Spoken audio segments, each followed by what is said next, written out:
he was a very outdoors guy.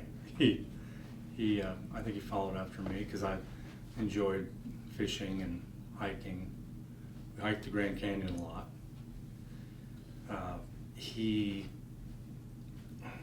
really loved the outdoors. I think that's why he got into firefighting, because he loved being out in the mountains and doing that sort of thing. He was funny.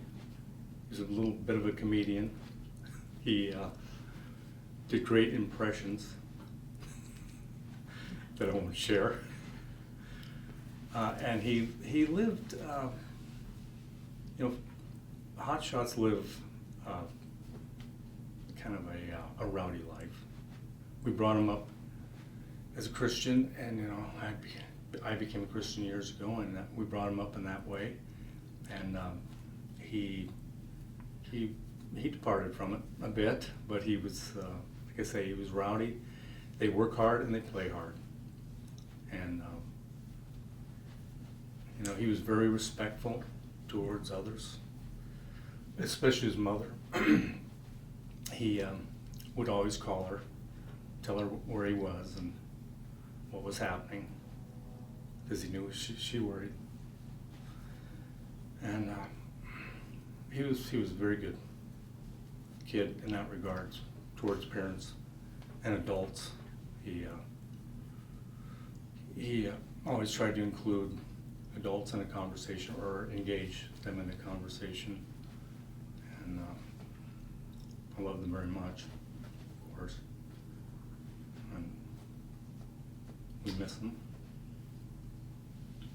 Scott was on the Payson Hotshots before he joined the Granite Mountain Hotshots. He joined Granite Mountain right in the spring of 2013, and so we got to hear lots of stories from the Payson Hotshots more about his part with them, and he was also a comedian with them, and they would have like the orders for I'm not saying it right, but the orders for the day, what they were going to do, the agenda for the day, and he would get up and do it and put on a Scottish accent and kind of order everyone around.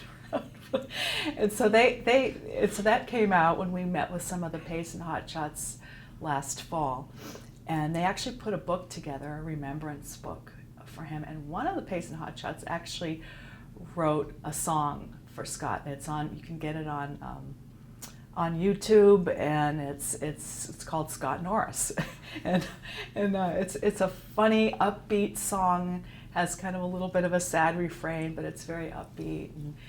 And so as far as the community, he grew up in Prescott and he loved Prescott.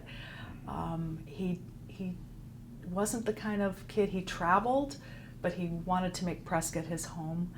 That was one of his reasons for returning from Payson to Prescott, because he wanted to get on with the Prescott Fire Department after a few years of being a hotshot. He was the hotshot life was getting a little difficult, but he was a snowboarder.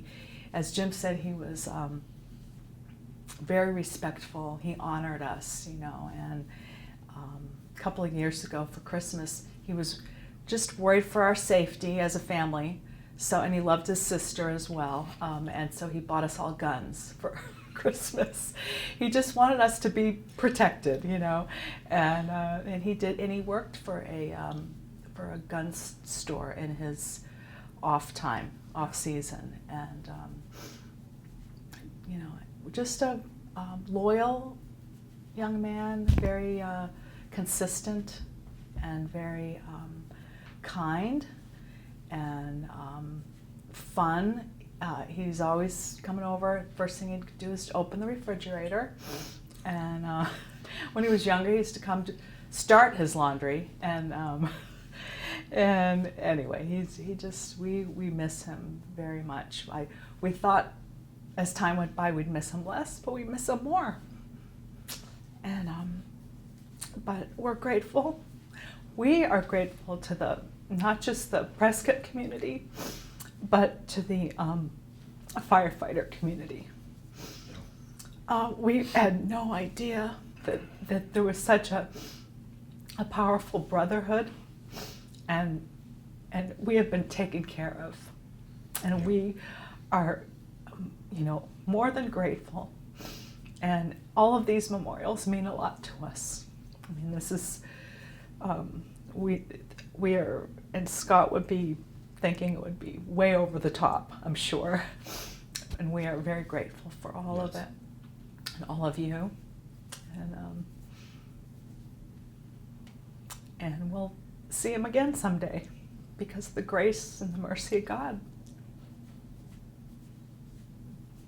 I think I would want, people didn't always know that he, because he was kind of funny and